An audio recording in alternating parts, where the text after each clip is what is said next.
Peace and blessings. This is Lady Crenshaw coming at you with Soldiers TV.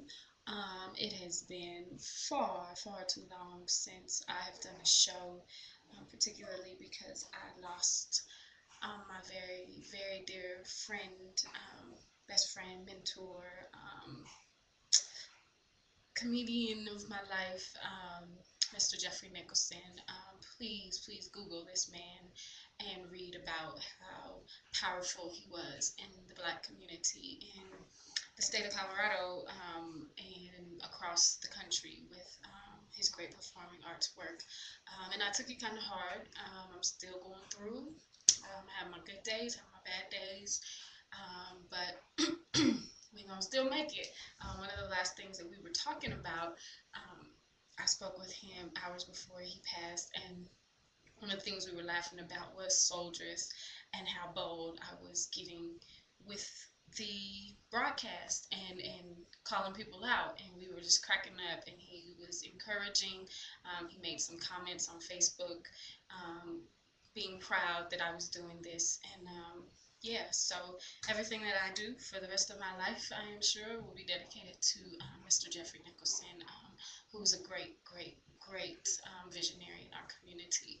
And please check out my new company in his honor called Visions Performing Arts Company, and that's VISIONSPAC.org, and it'll give you all the information. Okay, so let's get right into the topic.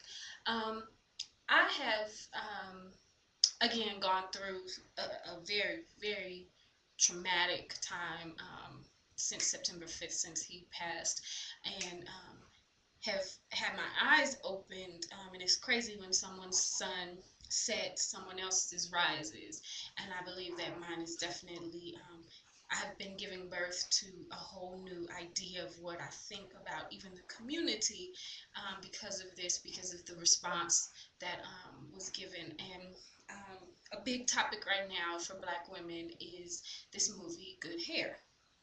I went to see it, and I absolutely loved it. I am not against this movie.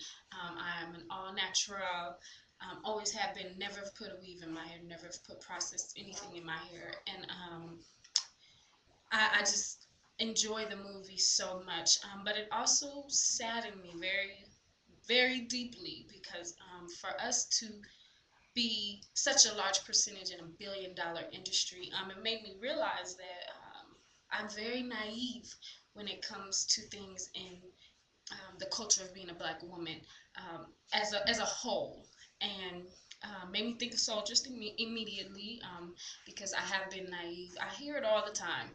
You know, I hear brothers telling me all the time, "Lady, you different. You're not like everybody else." And for years, I've just been assuming that it's game. You know, I've just been assuming this is their way of trying to impress me to get some. And I had to reflect on my research on one of my projects called Inner Thoughts of a Man, and sitting in the barbershops and getting men to get very honest with me, and having men tell me that they're hurt because they can't be honest with Black women about certain things. And this has led to many conversations among me and friends and acquaintances and sisters who I've just realized how naive I have been, being a part of this culture. Because no matter what, when I walk out that door, I'm a Black woman, and I thought that I could relate on every level. The cosmetics alone, I don't get. The spending habits alone, I don't get. As a whole, now, I'm not saying that everybody is in this generalized box, because we're not.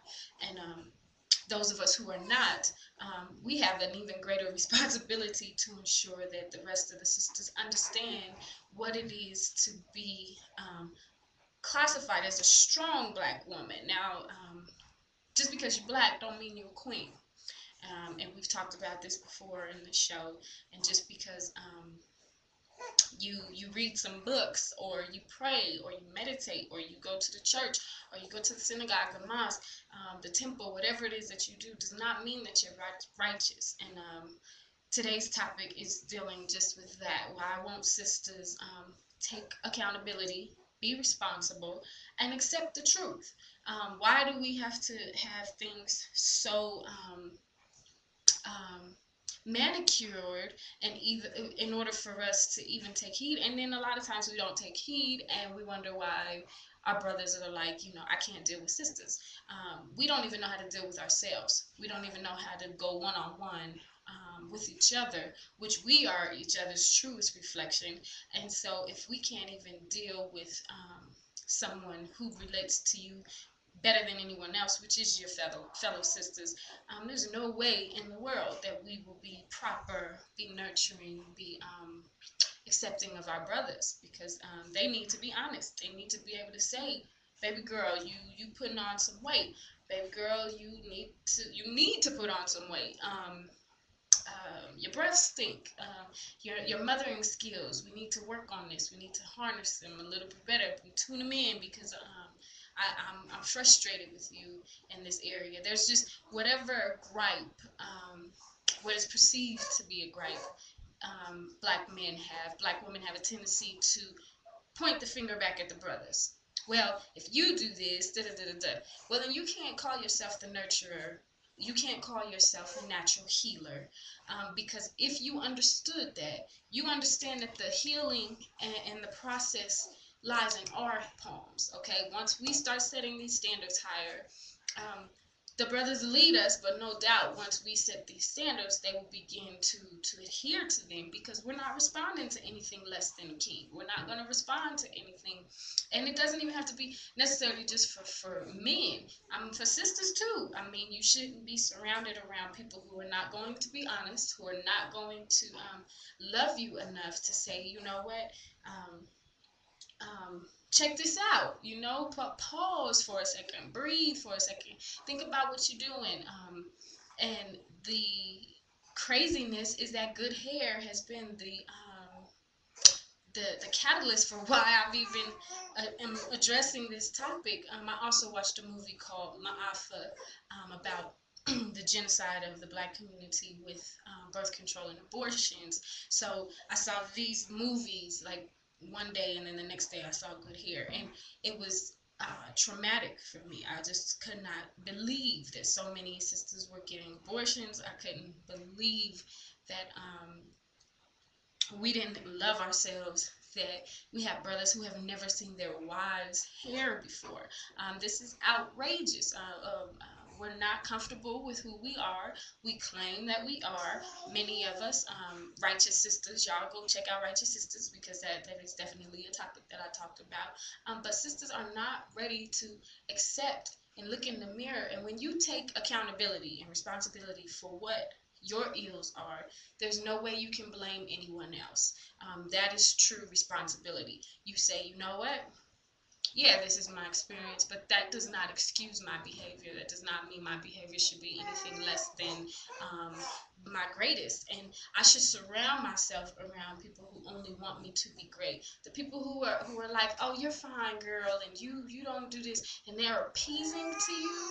That's not love. That's not truth. That's not honesty. And I hope that the sisters I consider sisters continue to check me when I'm slipping. Continue to say, you know what, you're being too nice, or you're being too mean, or you're being too harsh, or you're being too whatever, because that checks and balance creates a responsibility that we all should have to each other, which is the true meaning of community. Community is not, I have a resource here, you have a resource here, let's exchange services. No, you can be the white man and do that, okay? You could be Mexican, you could be Asian, you could do whatever, but within a community, within standing and believing for and preserving our people, we have to have some type of an accountability towards each other, or we're gonna die. We will perish, because there's nobody saying we have to hold each other accountable, because we're afraid of how somebody is going to take it, or if it's taken personally. And often we're so hurt and so torn inside that we take shit personally that wasn't even directed to us, because we're just so unhappy within ourselves putting on this mask. And it's going to be detrimental, not only for us but for our children. And somebody needs to be honest and attack this as soon as possible.